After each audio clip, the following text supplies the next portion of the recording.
everyone, John from ARTV. It's time to talk about the second album, the much anticipated sophomore release by the singer Banks. It's the follow-up to 2013's album Goddess, which, if you saw my review, it's linked in the description down below. You know that I was kind of mixed on that one. I saw potential with her, but I was excited to check out her second album, The Altar. This one had a couple of singles released. In fact, there was one song called Better that didn't make it on this record, so I was kind of disappointed at that. I did enjoy that song, but a couple of the singles had me buzzing with hype because I really enjoyed Gemini Feed and Fuck With Myself, which has a very FKA Twigs vibe to it. It's not necessarily a replica of her style, but at the same time, it's in that vein, and a lot of people weren't enjoying it as a result of that, but I definitely see those influences, and I say good on Banks. She was moving forward. That was something that I saw on her debut album, was forward thinking in places, but a lot of it just kind of was like spinning the tires in the mud and not getting out of the ditch. And I see her being bogged down in that mire once again on this record, and that's quite unfortunate because there's some good songs here. There's songs that I really like, and I'm like, okay, yes, Banks, please do more like this. It has this dark, brooding feel. Once again, she does a pretty solid job of combining both electronic and R&B influences, but just like on the first record, Goddess, I see it getting kind of bogged down and just kind of lengthy and tedious the more you listen to it, because some of these songs, they're just pretty similar, and especially towards the end of this record, just the piano-led, haunting tunes that kind of go in and out, simple beats. There's not a ton to it. I definitely see this kind of being a chill record maybe for a certain time of your day, like nighttime, driving, smoking, whatever it may be. This could be an album to relax to, and it definitely could be one to relate to. There's a lot of solid lyrics on here about kind of ex-lovers and just the relationships that she's moved past and how she's learned to be more confident and trusting in herself rather than relying on others for happiness. And I love the empowerment that's in this record, and I'm so glad to see her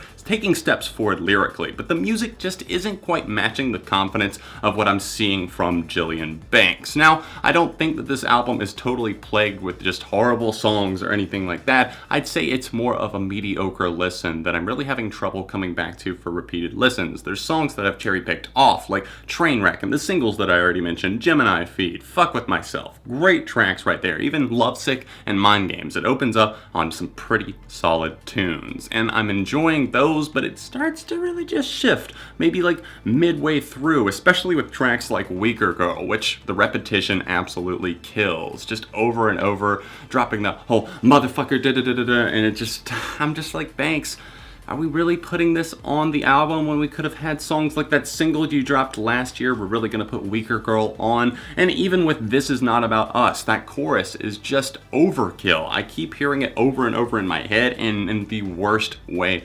possible. Now, the production on this record, I have to say, it's a bit scattered. It's very monotonous a lot of the time. There's some hi-hats, some trap-leaning stuff, and then those obvious R&B, hip-hop elements plagued with some of these tracks that just kind of bring it down in a bad way because the vocals kind of get taken out of the spotlight, and I see it as complimentary on some of these tunes like Trainwreck. You can see the obvious hip-hop influences there, and it's like, okay, wear that on your sleeve. You're doing the right thing here. You're making great moves. Gemini Feed, catchy as hell. Love the beat on that too, and it's very dark and ambient, but at the same time very ominous. With the lyrical content, it matches up perfectly. I love seeing just how that one was about this very manipulative ex-lover, and I love hearing stories like that play out. But then we get to some of these other tracks like This Is Not About Us that I already talked about, and even towards the end of this thing, ones like Poltergeist and To The Hilt. It closes things out on a pretty slow and just, I don't know, it's just not that interesting of a note to go out on. Now, there is a bonus track on the digital edition, which I assume what most of you are listening to, and you've probably heard this one. I will talk about it since it's not technically a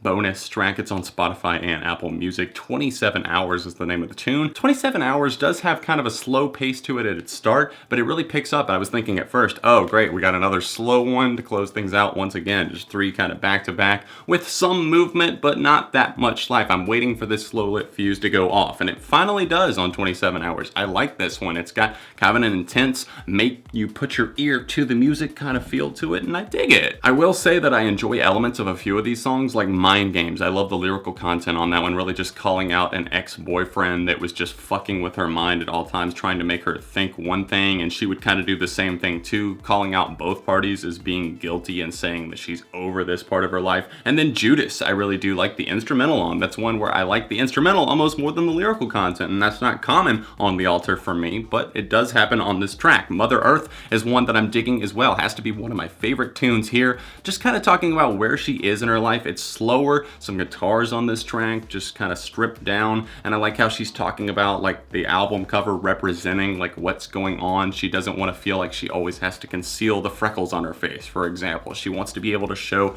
her face or herself to the world, and a lot of these tracks are like diary entries, and I see exactly what she's talking about. Guys, I'm not a huge fan of this album. I don't think the replay factor is there. A lot of these songs just do not have that punch or that click that they need for repeated listens, but I will say that there's ones worth checking out. You can see my favorites and least favorites in the description down below. I'm giving a 3 out of 5 to The Altar by Banks. Well guys, I hope you enjoyed my review of this record. Keep in mind this is all just my opinion. Let me know about yours in the comments section down below, and while you're here, don't forget to leave a like on the video and subscribe to the channel, because friends don't let friends go unsubscribed. If there's other albums you'd like to see me tackle, sound off in the comments. This is a very, very busy week for releases. I'm still trying to get to a couple of last week's and then a bunch of the coming week. So rest assured that ARTV is on the case. Check out a recent review on my channel directly below me, or my review of Banks' album Goddess. Those little annotations are directly below me. Other than that, I will see you guys very soon right here on ARTV.